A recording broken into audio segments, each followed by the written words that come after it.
મોટું WD છે ઉત્તર ભારત ઉપરથી પસાર થવાનું છે.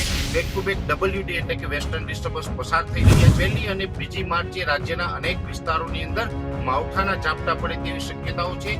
હવામાનમાં પલટો જોવા મળશે, વાદળછાયું વાતાવરણ જોવા મળશે અને અમુક વિસ્તારોની અંદર છૂટાછવાયા ઝાપટા જોવા મળે તેવી શક્યતાઓ છે. રાજ્યના 5 જિલ્લા છે તેમાં પહેલી અને બીજી માર્ચે માવઠાના વરસાદની શક્યતાઓ છે. ખેડૂત મિત્રોએ અહીંયા સાચવવાનું છે. ગુજરાતમાં શિયાળાની મોસમ ગઈ છે, હવે ધીરે ધીરે ઉનાળો આવવાનો છે. આ બધાની વચ્ચે અત્યારે ડ્યુઅલ સિઝન ચાલી રહી છે, બે ઋતુઓ ચાલી રહી છે અને હવે આગાહી કરવામાં આવી છે કે માર્ચની શરૂઆતની સાથે જ પહેલી અને બીજી તારીખે વરસાદ પડવાનો છે. વરસાદ તો આને ન કહેવાય, માવઠું કહેવાય, કારણ કે કમોસમી છે એટલા માટે. હવે આ કમોસમી વરસાદ કયા વિસ્તારમાં, કયા જિલ્લામાં પડવાનો છે, કયા શહેરમાં પડવાનો છે, એ બધી જ માહિતી હવામાન આગાહીકાર પરેશ ગોસ્વામીએ આપી હતી. એમણે કહ્યું હતું કે આ માવઠા પાછળના કારણો હવામાનના કયા રહ્યા છે, સાંભળીએ એમને. આની સાથે સાથે ખેડૂતોને કઈ સાવચેતી અત્યારે લેવી જોઈએ એ પણ એમણે જણાવ્યું હતું, સાંભળીએ. અત્યારે આપણે પોસ્ટ વિન્ટર મોસમ ચાલી રહી છે. ઉત્તર ભારત ઉપરથી બેક ટુ બેક WD એટલે કે વેસ્ટર્ન ડિસ્ટર્બન્સ પસાર થઈ રહ્યા છે અને ઉત્તર ભારતના પહાડી પ્રદેશો ઉપર બરફ વરસાદ પણ થઈ રહી છે. સામાન્ય રીતે જોવા જઈએ તો આ WD છે એ પશ્ચિમથી ઉત્તર તરફ મોસ્ટ ઓફ ગતિ કરતા હોય છે, પણ ઘણી વખત પવનની દિશાઓ બદલાવાને કારણે દક્ષિણ પૂર્વ તરફ પણ ગતિ કરી જાય છે. જેવી રીતે જોવા જઈએ તો અત્યારે એક મોટું WD છે ઉત્તર ભારત ઉપરથી પસાર થવાનું છે.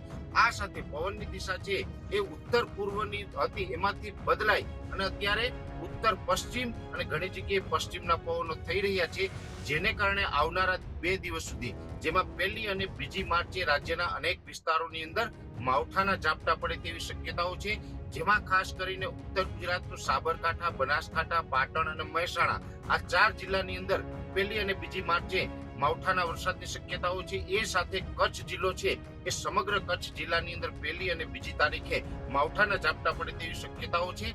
એ સાથે અન્ય વિસ્તારો છે રાજ્યના અન્ય વિસ્તારોમાં પણ હવામાનમાં પલટો જોવા મળશે, વાદળછાયું વાતાવરણ જોવા મળશે અને અમુક વિસ્તારોની અંદર છૂટાછવાયા ઝાપટા જોવા મળે તેવી શક્યતાઓ છે. જેમાં ખાસ કરીને સૌરાષ્ટ્રના, પશ્ચિમ સૌરાષ્ટ્રના ભાગો છે, જેમાં દ્વારકા, જામનગર અને પોરબંદર જેવા વિસ્તારમાં પણ હળવા ઝાપટા પડી શકે છે. સુરેન્દ્રનગર, મોરબીમાં પણ કોઈ જગ્યાએ અતિ ઘાટા વાદળ હશે, ત્યાં છાંટછૂટ થઈ શકે છે. એ સાથે રાજ્યનું બીજા વિસ્તારો છે એમાં પણ હવામાનમાં પલટો ચોક્કસથી જોવા મળશે. પણ ખાસ કરી કચ્છ, બનાસકાંઠા, સાબરકાંઠા, પાટણ અને મહેસાણા આ રાજ્યના 5 જિલ્લા છે તેમાં પહેલી અને બીજી માર્ચે માવઠાના વરસાદની શક્યતાઓ છે. જેથી કરીને ખાસ ખેડૂત મિત્રોએ અહીંયા સાચવવાનું છે. જેની અંદર આપણો અત્યારે જે રવિ પાક છે એ હાર્વેસ્ટિંગ ટાઈમે હોય તો એને ખાસ વહેલી તકે હાર્વેસ્ટિંગ કરી લેવું, અથવા તો હાર્વેસ્ટિંગ માટે 2 દિવસ ડિલે કરવામાં આવે તો આ માવઠાના મારને કારણે આપણે જે આપણો તૈયાર થયેલો રવિ પાક છે એને બચાવી શકીએ. અને આ માવઠું થવા પાછળનું એક જ કારણ છે, કેમ કે અત્યારે આ સિઝનની અંદર પોસ્ટ વિન્ટરના જે WD પસાર થઈ રહ્યા છે અને પવનની દિશા બદલાય છે અને પવનની દિશા બદલાવાને કારણે આ WDની જે ટ્રફની લેયરો છે એ ગુજરાત સુધી લંબાઈ રહી છે, જેને કારણે પહેલી અને બીજી માર્ચે માવઠાના વરસાદ જોવા મળે તેવી હાલ શક્યતાઓ દેખાય.